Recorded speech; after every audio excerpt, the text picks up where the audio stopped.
زمونږ دوستانو هیله لرم چې تاسو به روغ او جوړ او خوشحاله اوسئ او دا مهال به ګورئ AFG ټایپز یوټیوب چینل. خو دوستانو تاسو لپاره مې نن یو ډېره په زړه پورې او بهترینه طریقه راوړې ده چې په هغې طریقې سره موږ کولی شو خپله فیسبوک آی ډي د هیکرانو څخه وژغورو. که تاسو چېرته اندېښنه لرئ چې آیا زموږ آی ډي به څوک رانه هیک کړي، کوم هیکر به پرې یرغل وکړي، نو په ډېرې اسانۍ سره اوس تاسو کولی شئ چې دغه اندېښنه له منځه یوسئ او خپله د فیسبوک آی ډي چې کومه ده هغه له هیکرانو څخه وساتئ. دوستانو په ویډیو باندې پیل کوو. دوستانو که تاسو زموږ ویډیو لایک کړی نه وي نو په دغه لایک باندې کلیک کړئ ترڅو زموږ ویډیو لایک شي، او که چینل مو سبسکرایب کړی نه وي نو چینل ته نوي راغلي یای په د سبسکرایب باندې کلیک وکړئ ترڅو زموږ چینل سبسکرایب شي، او په څنګ کې دغه بیل آیکن خان باندې کلیک کړئ او بیا دغه پاس آل ووهئ ترڅو زموږ هره نوې ویډیو پر وخت تر تاسو در ورسیږي.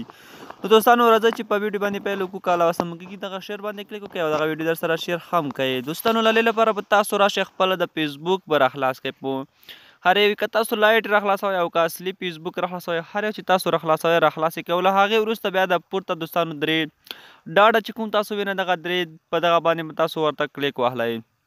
له دغه کلیک اخیستلو وروسته به تاسو ته لاندې یو اپشن راشي دغلته سیټینګ نه، دغه سیټینګ به دوستانو تاسو پکې پیدا کړئ. د سیټینګ پیدا کولو وروسته به دوستانو تاسو اوس دلته یو بل اپشن درکوي. زما نیټ یو څه ضعیف دی دوستانو 2G دی، نو دلته به تاسو راشئ سیکیورټي اینډ لاګین دغه اپشن باندې به تاسو کلیک واخلئ. سیکیورټي اینډ لاګین اپشن کلیک کولو وروسته به دوستانو تاسو ته یوه بله صفحه راخلاصه شي. یوه شیبه انتظار ورته کوو ترڅو موږ ته یوه بله صفحه راخلاصه شي. ښه دوستانو تاسو کتلی شئ دلته موږ ته راځي یوز ټو پکټوري ایډنټیفیکیشن. دوستانو دغه تاسو کتلی شئ یوز ټو پکټوري ایډنټیفیکیشن دغه دوستانو تاسو په دغه باندې کلیک ورته واخلئ. دغه کلیک اخیستلو وروسته دوستانو تاسو ته یوه بله صفحه راشي. یو څه انتظار به ورته وکړو ترڅو دغه لوډینګ پای ته ورسیږي. یو څه لوډینګ دوستانو دغه اخلي. ها دوستانو موږ ته اوس دلته بله صفحه دوستانو راخلاصه شوه. موږ دلته راځو ټیکسټ میسیج په دغه لاندې اپشن باندې کلیک کوو. دوستانو دغه لاندې SMS دغه اپشن دوستانو تاسو وینئ په دغه باندې ورته کلیک واخلئ.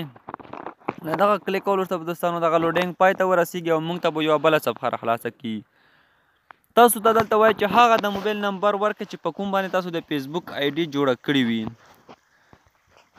هغه نمبر دوستانو په دغه ځای کې موږ ورله ورکوو. نمبر ورکولو وروسته به دوستانو تاسو ته یو کوډ درځي. دوستانو تاسو بیا لاندې راشئ دلته کنټینیو د لاندې کنټینیو اپشن باندې به ورته کلیک وهلی.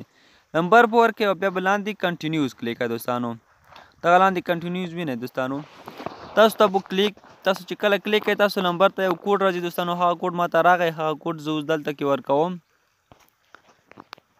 ها دوستانو هغه کوډ زه ورکوم دلته کې. اوس تاسو به هم هغه کوډ دلته کې ورکئ.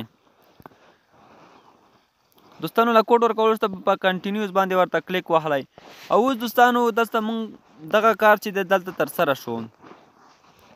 له دغه ته کوډ ورکولو وروسته دوستانو تاسو به لاندې بیا د ډن اپشن باندې کلیک واخلئ. تاسو ته دلته دغه اپشن چې دغه کوم چې دغه تاسو باندې آی ډي باندې دلته اوس دوستانو فعال شو. اوس چې هر څوک ستاسو آی ډي په بل موبایل کې راخلاصوي او یا کوم هیکر ستاسو آی ډي هیک کوي تاسو له نو یو نوټیفیکیشن ستاسو فیسبوک له هم راځي او ستاسو د فیسبوک له هم آی ډي نه هم راځي او تاسو ترڅنګ د دې ترڅنګ به ستاسو لپاره د تاسو د موبایل ته هم یو میسیج راځي او درته وایي به چې ستاسو فیسبوک آی ډي چې د هغه کوم هیکر هیک کوي او یا بل څوک په موبایل کې خلاصوي. نو دوستانو دغه ویډیو تر همدې ځایه د بل ویډیو د